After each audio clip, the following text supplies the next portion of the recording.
I often mention the fact that the reading of the minutes may be one of the less exciting parts of a Masonic meeting.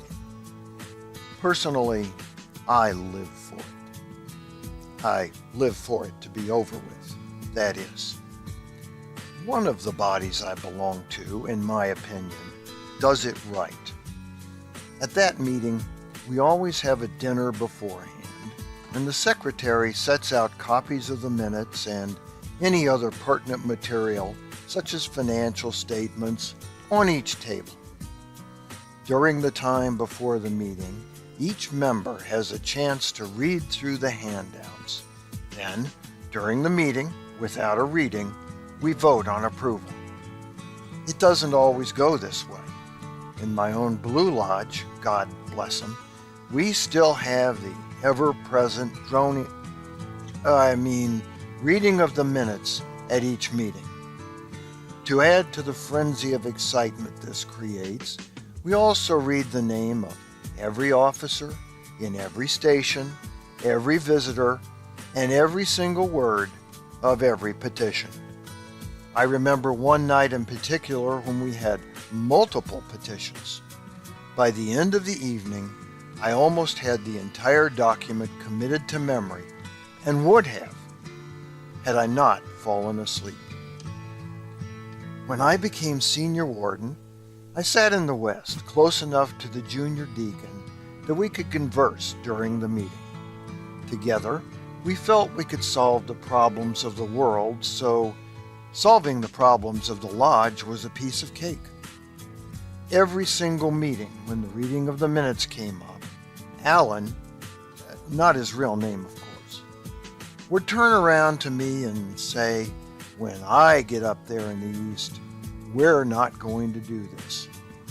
He encouraged me to do it before he got there, but I told him I just wanted to get through my year unscathed and would leave it up to him to make the radical change.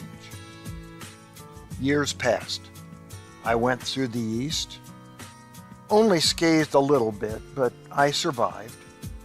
Then I moved to that most coveted of all Masonic positions, past master, and waited for Alan to take the helm. And take it he did, full of the vigor of his still youthful age and the expectation of the exciting year he had planned. I was nearly giddy as I went to his first meeting, knowing he was about to shake the Masonic world. I sat in great anticipation as Alan opened the meeting.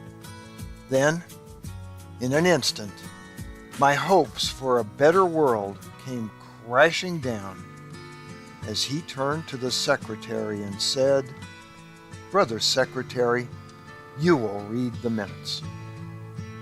I nearly had an out-of-body experience as we droned through the meeting and Alan embraced the usual pomp and circumstance, more pomp than circumstance actually, of all the meetings and masters that had come before him. After the meeting, I rushed up to him and asked why he had fallen into the routine he seemed to abhor back in his junior deacon days. His answer sounded a little familiar. "I just want to get through my year unscathed," he said. Change is difficult, brothers, and the penalty for attempting it may be a good, sound scathing, which many times starts with the words, "In my day, we did it this way." For the Whence Came You podcast, this is Steve Harrison with the Masonic Minute.